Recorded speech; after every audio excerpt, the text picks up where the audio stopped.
Si vous êtes déjà sorti d'une discussion en vous demandant si vous exagériez, si vous avez déjà eu l'impression que votre mémoire vous trahissait, si, après une conversation parfaitement calme, en apparence, vous vous êtes senti confus, presque honteux, sans savoir exactement pourquoi, alors ce que nous allons explorer aujourd'hui pourrait vous concerner directement. Parce qu'il existe une forme de pouvoir relationnel qui ne crie pas, qui ne menace pas, qui ne frappe pas. Elle ne laisse pas de traces visibles, elle laisse un doute, et ce doute, petit à petit, peut devenir plus puissant que n'importe quelle accusation frontale. Au début, tout semble normal, une divergence d'interprétation. Vous dites « tu m'as dit ça hier ». L'autre répond « pas du tout, tu inventes ». Vous insistez légèrement. Il sourit, presque amusé. « Franchement, tu te fais des films. Ce n'est pas une dispute, ce n'est pas violent. » Pourtant, quelque chose se fissure, pas dans la relation immédiatement. En vous, vous repassez la scène dans votre tête. Peut-être avez-vous mal entendu, peut-être avez-vous mal compris, peut-être êtes-vous trop sensible. Ce moment est important, parce que c'est précisément là que le mécanisme commence. Ce type de dynamique a été conceptualisé en psychologie sous le terme de gaslighting, inspiré d'une pièce de théâtre dans laquelle un mari modifie l'environnement de sa femme tout en niant les changements, la conduisant progressivement à douter de sa propre perception. Mais aujourd'hui, ce phénomène dépasse largement le cadre caricatural de la manipulation grossière. Il s'exprime souvent dans des interactions subtiles, répétées, presque imperceptibles. Le gaslighting moderne ne consiste pas toujours à nier des faits évidents. Il consiste souvent à déplacer l'interprétation. Vous dites « je me suis senti blessé ». On vous répond « tu prends tout mal ». Vous exprimez une inquiétude. On vous dit « tu es parano ». Vous demandez des clarifications. On vous accuse d'être conflictuel. À chaque fois, la discussion ne porte plus sur le comportement initial, mais sur votre réaction. Le centre de gravité se déplace. Le problème n'est plus ce qui a été fait. Le problème devient votre perception. Sur le plan cognitif, ce mécanisme est redoutablement efficace. Le cerveau humain est construit pour rechercher la cohérence. Lorsque quelqu'un en qui vous avez investi émotionnellement affirme que votre perception est erronée, une dissonance se crée. D'un côté, votre ressenti interne. De l'autre, la parole d'une figure significative. Pour réduire cette tension, le cerveau peut choisir l'option la moins coûteuse socialement. Remettre en question sa propre perception plutôt que la fiabilité de la relation. Il est crucial de distinguer un désaccord ordinaire d'une stratégie répétée. Dans toute relation, il est normal que deux personnes aient des souvenirs ou des interprétations différentes. Le problème n'est pas la divergence ponctuelle. Le problème apparaît lorsque la divergence devient systématiquement orientée dans un seul sens. Vous doutez, l'autre affirme. Vous questionnez, l'autre minimise. Vous expliquez, l'autre renverse.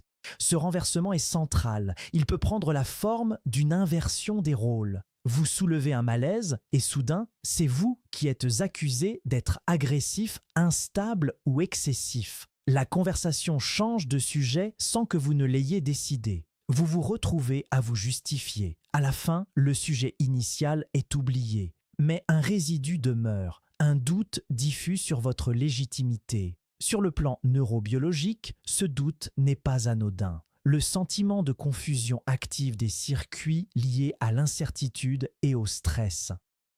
L'amygdale, impliquée dans la détection des menaces, peut s'activer face à l'incohérence relationnelle.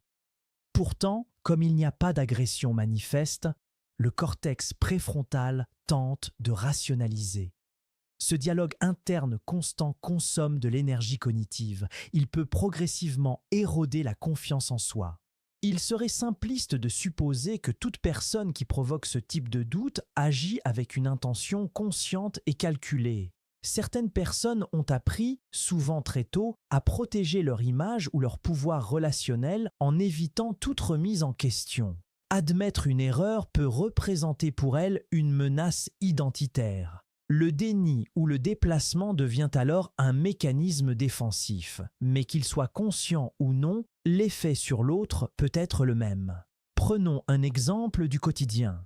Vous arrivez en retard à un rendez-vous parce que l'horaire a changé au dernier moment. Vous êtes persuadé d'avoir reçu une information différente. Lorsque vous en parlez, on vous répond avec assurance « Je t'ai toujours dit 18 heures ». Vous consultez vos messages. Rien n'est explicite. Peut-être avez-vous mal interprété. Vous vous excusez. Ce type d'épisode isolé ne prouve rien. Mais si, à répétition, vos souvenirs sont contestés, votre confiance mnésique peut diminuer. La mémoire humaine est reconstructive. Elle n'est pas une vidéo fidèle du passé.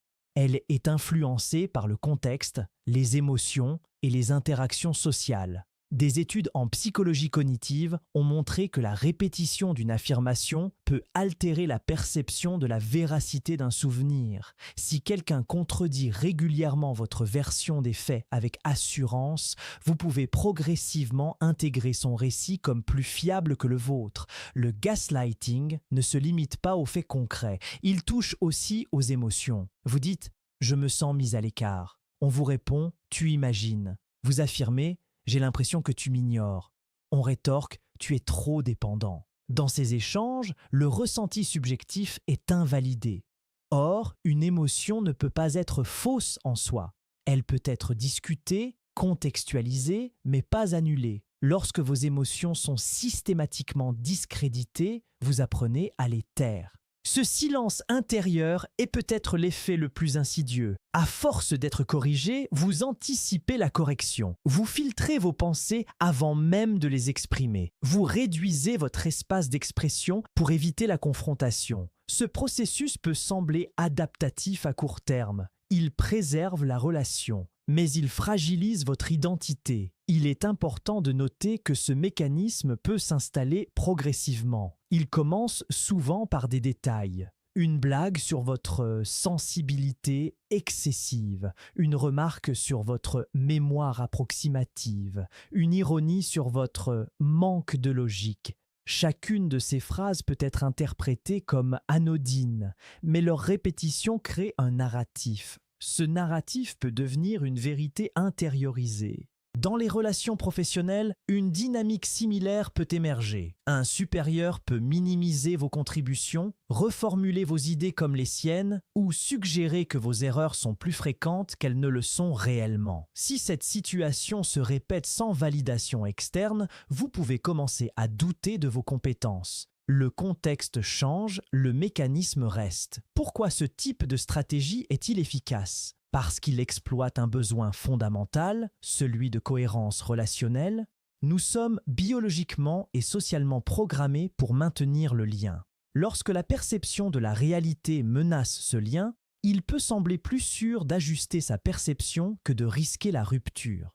Il est aussi possible que l'alternance joue un rôle. Si les moments de doute sont suivis de moments de chaleur, d'affection ou de validation, le contraste renforce l'attachement. Vous associez la clarté et la sécurité aux phases positives. Vous interprétez les phases de confusion comme des malentendus passagers. Ce cycle peut créer une dépendance émotionnelle subtile. Il serait toutefois dangereux de tomber dans une vision paranoïaque. Toutes les divergences ne sont pas des manipulations.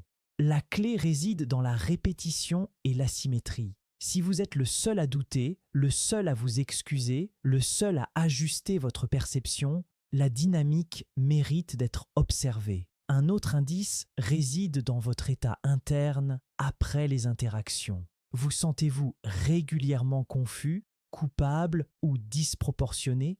Avez-vous le sentiment de devoir vérifier vos souvenirs ou vos émotions avant de les exprimer ? Ces signaux ne prouvent pas une intention malveillante, mais ils indiquent un déséquilibre. Il est également essentiel de comprendre que la perte de confiance en sa perception ne se produit pas du jour au lendemain. Elle est le résultat d'une accumulation. Chaque épisode ajoute une micro-fissure. À terme, ces fissures peuvent former une brèche plus large dans l'estime de soi. Reconnaître ce mécanisme ne signifie pas accuser immédiatement l'autre. Cela signifie restaurer un principe simple. Votre perception mérite d'être examinée, pas annulée. Vous pouvez vous tromper, l'autre aussi, La relation mature repose sur la possibilité de confronter deux versions sans invalider l'une d'elles. Dans certains cas, la confrontation directe peut clarifier la situation. Dire calmement « Lorsque tu me dis que j'invente, je me sens déstabilisé » permet de déplacer le focus sur l'impact plutôt que sur l'intention. La réponse que vous recevez à cette phrase est révélatrice. Est-elle ouverte, défensive, moqueuse?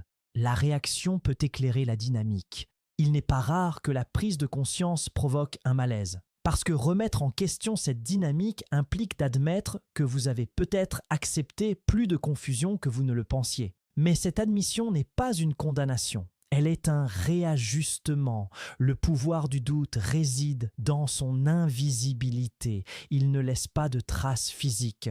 Il n'élève pas la voix. Il agit en silence.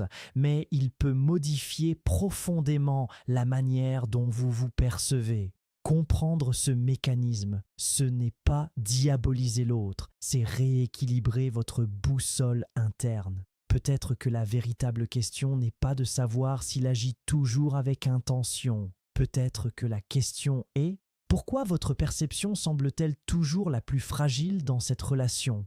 Et si, au lieu de chercher à prouver que vous avez raison, vous commenciez simplement par reconnaître que votre ressenti mérite d'exister.